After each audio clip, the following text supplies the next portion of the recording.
네, 반갑습니다. 따스한 컨설팅의 김갑섭 대표입니다. 저희 회사에서 현재 운영하고 있는 부서 간 협업, 업무 소통, 부서 간 협업을 개선시킬 수 있는 방법론에 대해서 좀 설명드릴 거고, 현재 이 서비스는 많은 기업체에서 지금 의뢰받고 있습니다.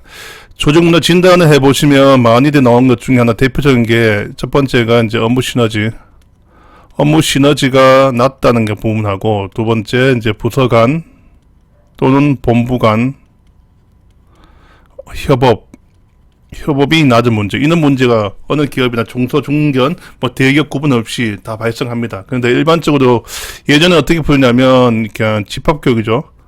교육 방식으로 이제 많이 풀었는데 요즘은 그렇게 하지 않습니다. 하지 않고, 실제 고양이의 목에 방울을 다는 겁니다. 무슨 말이냐면, 부서 단위 아니면 본부 단위별로 이제 협업 문제가 발생했는 과제를 찾고 최적안을 발굴해서 그걸 실제 적용시킨 단계가 현재 많이 하는 방법입니다. 그래서 저희가 이 서비스에 대해 좀 가볍게 설명드리겠습니다. 네. 이런 조직 내 협업 문제가 발생 원인들은 참 많지만 큰 틀을 거시적으로 봤을 경우는 조직 간 이기주의, 부서 이기주의, 개인 이기주의가 발생돼서 그게 병리 현상이 발생됩니다. 그 결국은 1+1이 2가 아니고 0이 될 수 있다는 거죠. 그래서 이 부분 최적화, 각 부서나 각 본부의 생산성을 높일 수 있는 방안은 최적화되어 있지만 전체 최적화 안 되는 게 많습니다. 그래서 이제 각 부서별 간에 이게 연결고리들 잘 마사지를 잘 하셔야 되는데, 실제 이런 현상 발생되면 대부분 하는 방법이 뭐냐면 캠페인 합니다. 캠페인. 부서 간 협업을 높일 수 있는 ABCD 이렇게 만들어서 이제 전파하는데, 실제 그 캠페인은 해도 그만 안 해도 그만입니다. 그래서 요즘은 어떻게 하냐면 이 캠페인은 당연히 하고, 실질적으로 부서 간 협업을 높일 수 있게끔 이거 업무 협업이죠. 업무 협업을 높일 수 있는 방안을 찾는 겁니다. 여기 멤버들이 찾아서 이걸 팀장이나 임원들한테 보고해서 최종 확정받고 개선시킨 작업하는 게 요즘 추세입니다. 자, 부서 간 협업 문제가 발생되면 일반적인 기업은 이렇게 합니다. 보통 총괄 부서, 기획 부서에서 각 부서별로 메일을 발송합니다. 다음 주 수요일까지 부서 간 협업에 문제될 만한 것들을 찾아서 엑셀에 작성해서 보내주세요. 이렇게 요청하면 그 A 부서에 있는 홍길동 과장이 이걸 이제 자기 경험상 부서 간 협업 문제될 만한 것들을 찾고 그 팀장한테 보고하고 팀장이 하고 합의돼서 다시 기획부 발송됩니다. 그 발송되면 기획부서는 그걸 이제 썸머리 알겠죠? 그래서 이게 업무 소통 문제인지 업무 아레나 문제인지 아니면 그룹핑 하겠죠. 그룹핑해서 이제 이거 임원한테 보고하는데, 실질적으로 그렇게 하면 이 실행 과제들에 대한 구성원들 전체 합의가 안 되다 보니까 실행력이 떨어집니다. 그래서 이런 문제가 발생해서 요즘 어떻게 하냐면, 이런 말 있죠. 모든 것은 이렇게 현장에 답이 있다는 것처럼 부서 간 업무 소통이나 부서 간 협업을 개선시킬 수 있는 과제를 현업 직원들이 찾는 거예요. 누가 어떻게 해서 같이 워크숍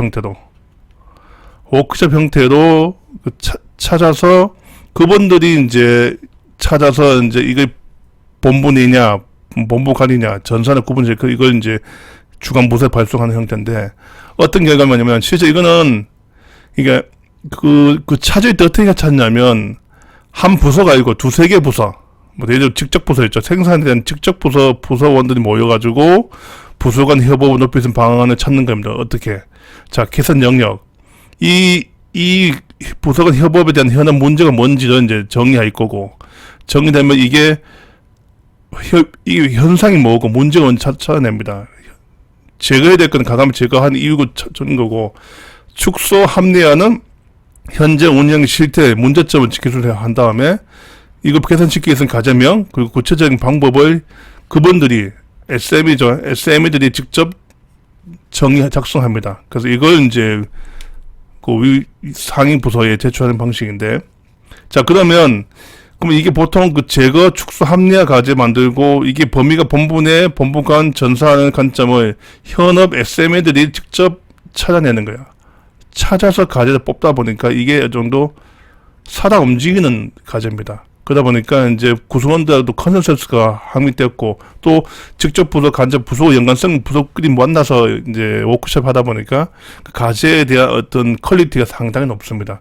이런 과제를 찾고 구체한 작업하는 게 이 서비스 최종 산출물 모습입니다.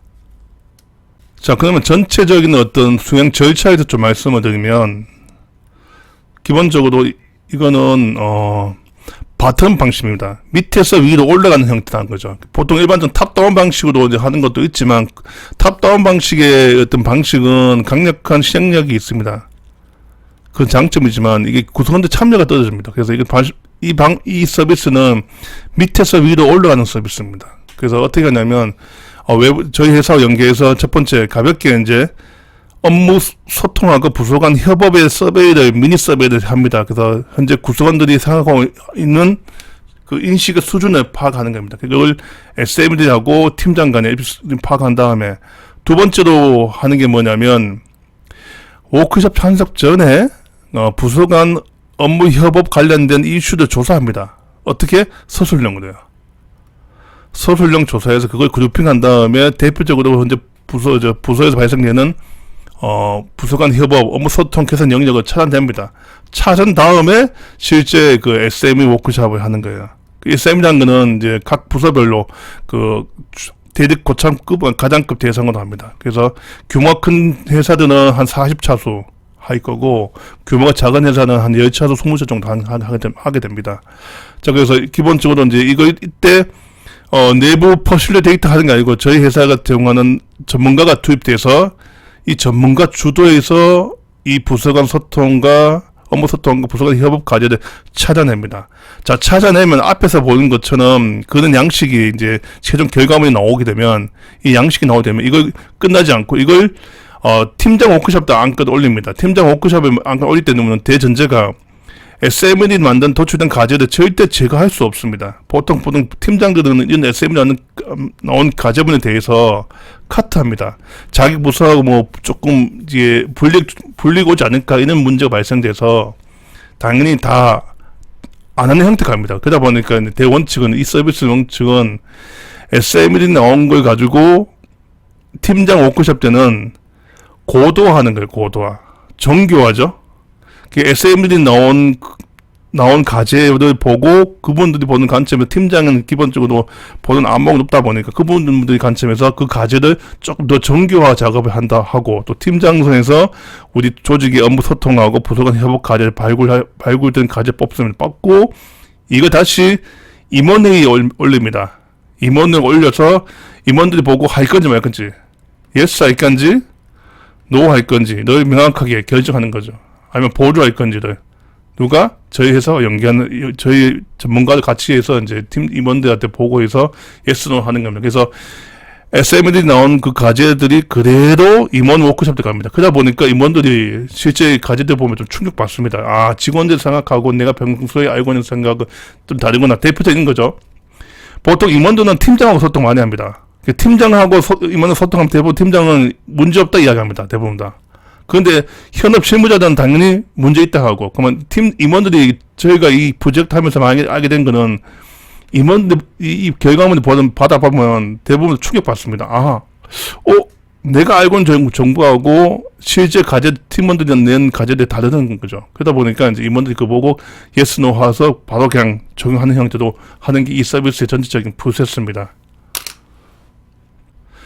자, 그러면 이 SME 워크숍에서 나올 수 있는 과제들은 많겠죠. 자, 그러면 조직 내 업무 소통과 협업 개선 과제들, 이슈도 엄청 많을 겁니다. 그러니까 이슈 과제들이 조직이 한 100개가 있으면 이 100개 다 할 수 없어서 이걸 좁히는 작업, 이 좁히는 작업에서 한 10개 정도의 이슈를 뽑아냅니다. 그 뽑기 위해서 저희가 인식 조사를 합니다. 업무 소통과 협업 문화 인식 조사를 해서 그게 두 축이죠.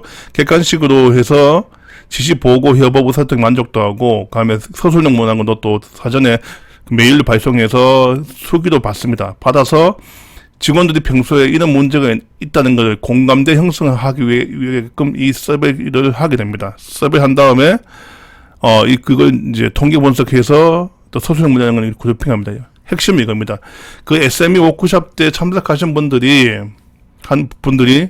내가 평소에 요게 문제라고 생각하고 있었는데, 이게 내만 문제를 인식하고 있는 걸로 알고 있었는데, 실제는 많은 직원들이 똑같은 문제를 인식하고 있었네. 이런 공감대 형성을 하기 위해서 이 인식 조사를 반드시 해야 되는 겁니다. 네, 그래서 이제 앞에서 나오는 인식 조사들 결과물 가지고 실제 SME 워크숍을 하게 됩니다. 자, SME 워크숍을 할 때는 이 업무 소통과 부서 간 협업까지 도출을 위해서 그 워크숍은 보통 6시간 해야 됩니다. 제가 경험상 한 5시간 하면 4시간 하면 안 되냐, 3시간 하면 안 되냐 하지만 제가 많은 기업도 해보니까 6시간이 최적입니다. 그 이는 하면 산출문에 대한 수준이 낮습니다. 그래서 6시간 정도 워크숍 할 때 이때 외부 전문가, 저희 회사의 전문가가 한 명 투입해서 이 전체 진행하는 겁니다. 그래서 이 과제가 완성도 높은 과제가 나올 수 있게끔 이제 사전에 오픈하면서 이제 서베이 결과 공유할 거고, 그 진행 방법 소개해서 활발한 토론을 통해서, 이분은 토론 통해서 이제 화이트보드에다가 다양한 스케치는 저희 전문가가 하게 됩니다. 전문가 스케치해서 최종 과제를 만들고 도출하고, 그걸 가지고 이제 중요 긴급성 관점을 뽑은 다음에 그걸 이제 구체화 작업을 합니다. 구체화 작업을 해서 이걸 만든 걸 가지고 그 이분들 다시 한번 리뷰해서 학점을 줍니다. 네. 기본적으로 저희가 SME 워크숍을 나오고, 그 다음에 팀장 워크숍이 이제 되면 여기서 끝나는 게 아니고, 실제 이걸 경영 컨설팅 방식을 하다 보니까 이제 프로젝트 완료 보고서 작성합니다. 그래서 단계별로 이제 업무 소통과 협업 문제를 가지고 최종 결과물로 먼저 부서 간 협업에 대한 현업 이슈 과제들, 결과물 분석된 것을 먼저 레포트 만들 거고, 두 번째로 인식 조사 결과도 또 보고서 형태를 만들 겁니다. 그 세 번째, 팀장하고 SME들이 워크숍 때 나온 최종 워크숍 결과물, 과제물을 또 보고서를 만들어서 구리평도 합니다. 구리평을 분석한 다음에 최종 결과물 형태로 완료 형태로 보고서가 완성이 되면 이걸 이제 임원 회의 때 저희가 직접 발표하는 걸로 되어 있습니다. 앞에서 임원들 보고가 완료가 된 상태에서 이제 끝나지 않고 저희는 워크숍 종료 이후에 컨설팅하고 워크숍 종료 이후에 그 현업 적용 서비스도 하게 됩니다. 그래서 이제 과제들이 한 30개에서 한 40개 과제들 나오면 이걸 현업 부서가 다 할 수가 없습니다. 그래서 저희가 이제 붙어가지고 사후 관리 서비스를 하게 되는 거죠. 실제 현업 과제. 그래서 부서에서 할 수 있는 거, 당장 할 수 있는 거 부서 내에서 하고, 그 2개 본부, 8개 본부나 8개 부서가 연관되어 있는 거는 당장 현업 부서에서 주간 부서에서 할 수가 없어서 저희가 이제 붙어서 크게 붙어서 이제 그 과제를 구체화시키고 적용까지, 현업 적용하고 사후 관리까지 하게 됩니다. 그렇게 하기 위한 서비스는 저희가 이제 하는 게 그 3가지 있습니다. 주 2에 투입해서 정기적 방문해서 상주해서 그 과제를 구체화하는 작업 하나, 주 1에 월 4회죠. 4회에 고객사 방문해서 상주에서 그 과제를 구체하고, 매뉴얼 만들고, 지침서 만들고, 그러면 또, 그리고 이제 부서 간 협업을, 아내날 같은 경우는 안 되는 건 아내날도 명확하게 정리할 거고, 세 번째로 방식은 이제 이제 고객사에 상주하지 않고 비대면 방식으로, 그 프로그램 기획부터 개발, 그리고 자본까지 모든 것들 저희가 연계해서 이 프로젝트가 가제물이 현업에 적용될 수 있게끔 하는 형태가 지금 1년 서비스도 저희도 운영하고 있습니다. 그래서 앞에 과제 발굴부터 과제 적용, 사후 관리까지 하는 게 저희 회사가 가지고 있는 차별화 포인트입니다. 그래서 저는 이 서비스를 많이들 이용해 줬으면 좋겠습니다.